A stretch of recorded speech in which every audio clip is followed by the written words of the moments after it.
Hey, what's happening everyone? In this video, we're going to take a look at the Aliengear Rapid Force Level 3 duty holster. We're going to take a look at the overall robustness as well as the fitment and retention capabilities. So let's get right to it. Here's how the primary retention works on the Aliengear Rapid Force Level 3 duty holster. You have the tab back here.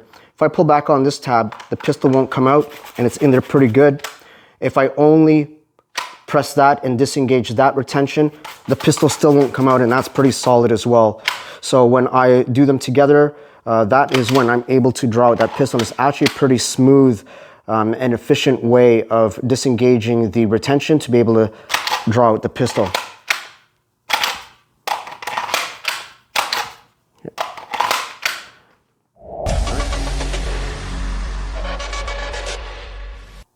Disengaging the retention features on this holster and getting the pistol out to threat ready seems to be a little bit more efficient to me. I haven't done any timing yet. Maybe I'm going to explore and experiment a little bit with that and compare it with the Safariland. And I'm going to compare it with the Safariland holster because that's all I've used. But right now, just working with this holster over a short period of time, it seems like defeating the retention is just a little bit faster. And here's the reasons why. Here, as soon as I'm going to draw out my pistol and establish first purchase, my thumb is already landmarked on that big pad. And as soon as I drive down, my thumb will already be on the second retention. So, and there's my thumb already placed on the second retention, which allows for a quick draw. Unlike the Safariland SLS, which is what I'm used to and have been using for years, is I have to rock the SLS forward, and because I do have shorter thumbs, I have to rock that SLS forward, then kick back to the ALS, which is a little further back, and then be able to draw out the pistol. But with this one, it is a relatively quick draw, and it's pretty smooth.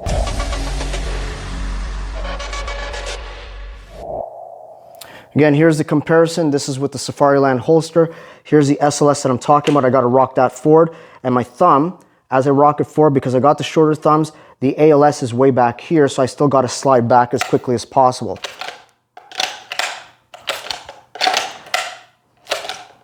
Okay, and also the pad is a little bit smaller on the SLS, and this little tab is also a little bit smaller on the ALS, which means there is a higher probability for me to miss that if my draw isn't as smooth and refined as much as possible. So again, if we can add 1% to ensure and speed up the efficiency of the draw of the pistol in a lethal force engagement, why wouldn't we take that 1%? Okay.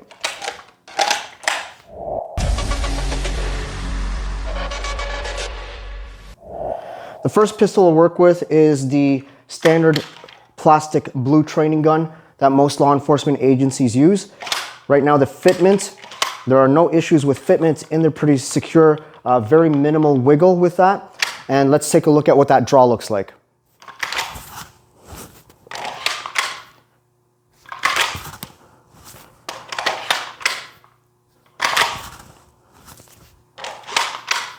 Pretty smooth.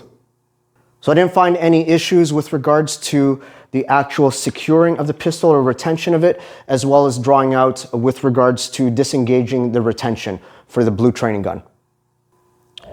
The second pistol we're going to take a look at is the SIRT training pistol by Next Level Training. And again, I'm using the SIRT model with the metal training slide. Let's take a look at what the draw looks like.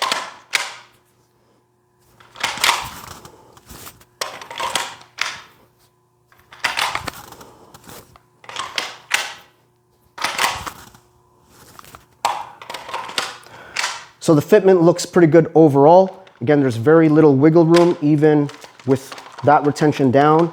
It's in there pretty good, and there doesn't seem to be any fitment issues with regards to this SIRT training pistol with the Aliengear holster. The next one we'll take a look at is the Smart Firearms training pistol. Just to note, this is the older model. They do have an updated model, which has some newer features. You can take a look at their website. I'll throw the link down below. But I am using the Smart Firearms training pistol for this one. Let's take a look at what this looks like.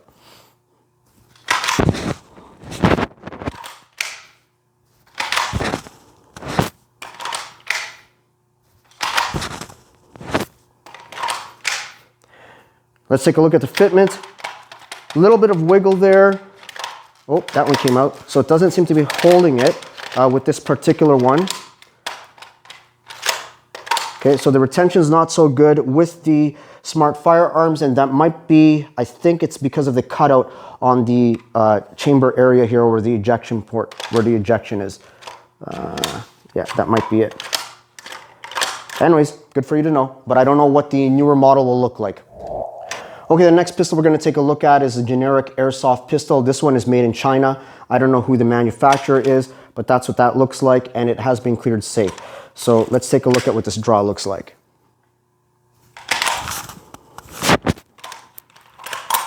A little bit of fitment issues there.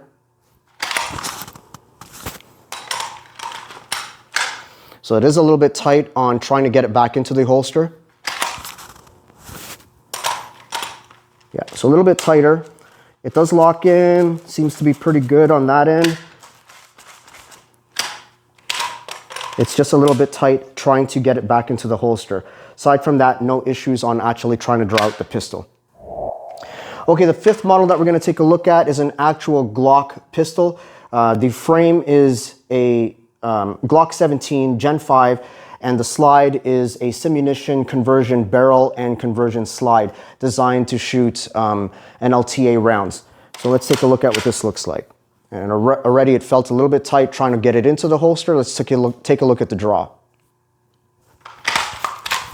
Oh, hitched on that one a little bit there. Hitched again.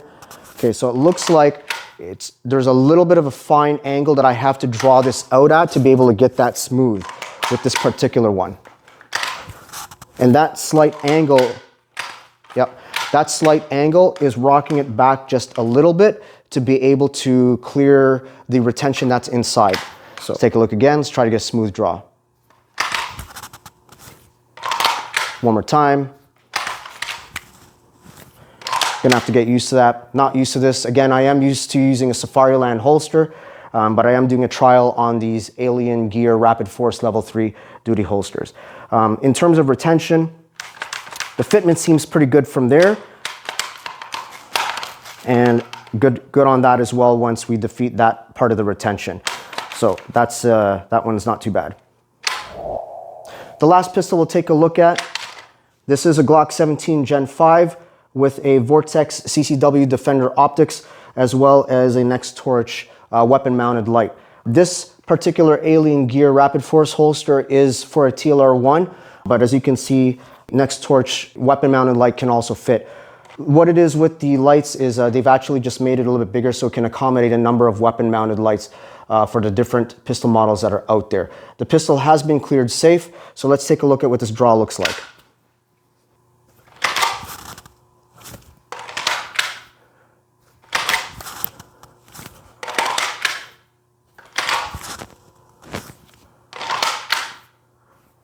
Retention,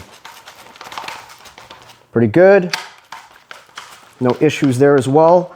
So that looks pretty solid, and even the draw felt really smooth and the fitment felt really good with that as well.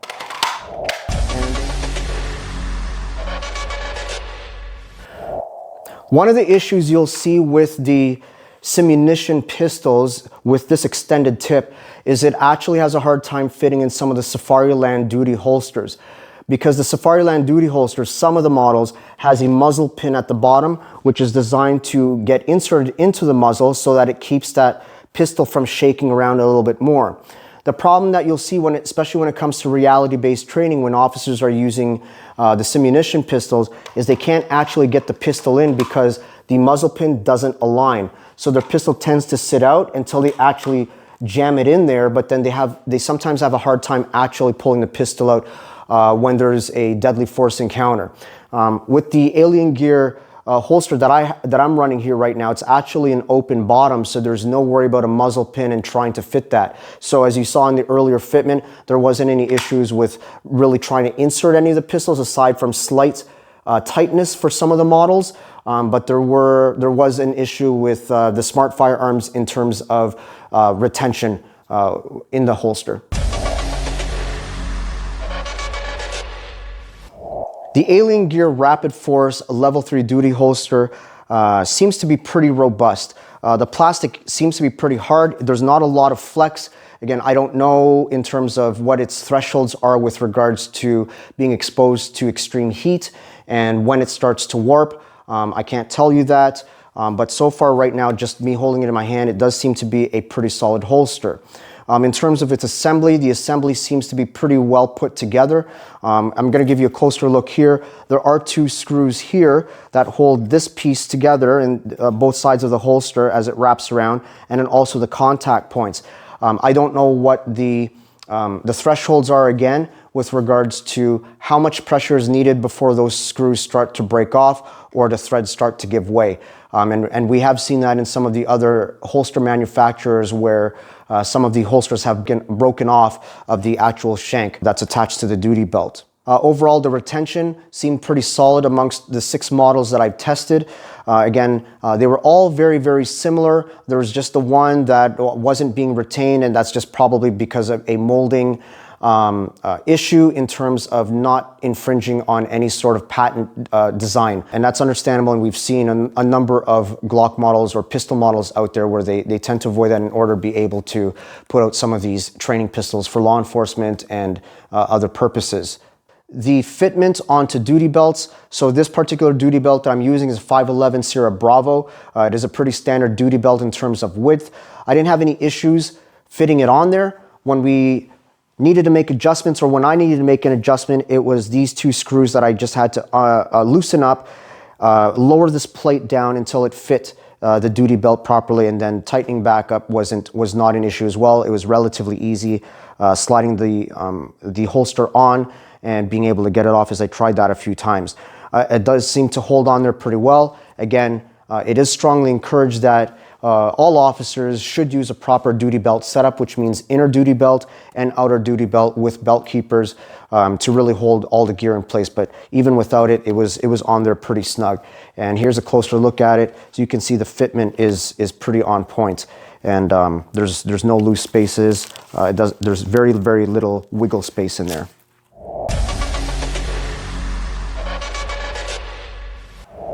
All right, so what's the overall verdict? I really like this holster. Again, just remember, this isn't an endorsed or paid advertisement by Aliengear. What I wanted to do was take a look at this holster to see if it was a viable option for law enforcement, as they do typically use Safariland holsters. But when I came across this holster, I became really interested in it, and I wanted to put it through its paces to see how it would hold up. So overall, the design appears to be really well put together, as well as the craftsmanship and the quality. I really like the retention features on it and how easily you can defeat the retention features in terms of getting your pistol out.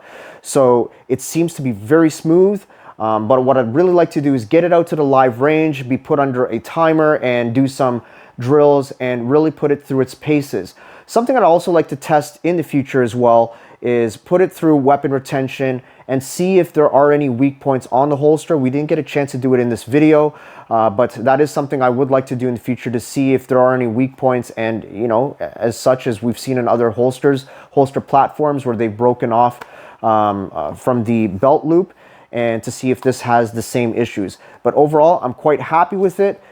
Check out the Aliengear website. I've posted all the links below, as well as other resources. And if you have any comments or questions, shoot them down below, and see you at the next video. Train with purpose.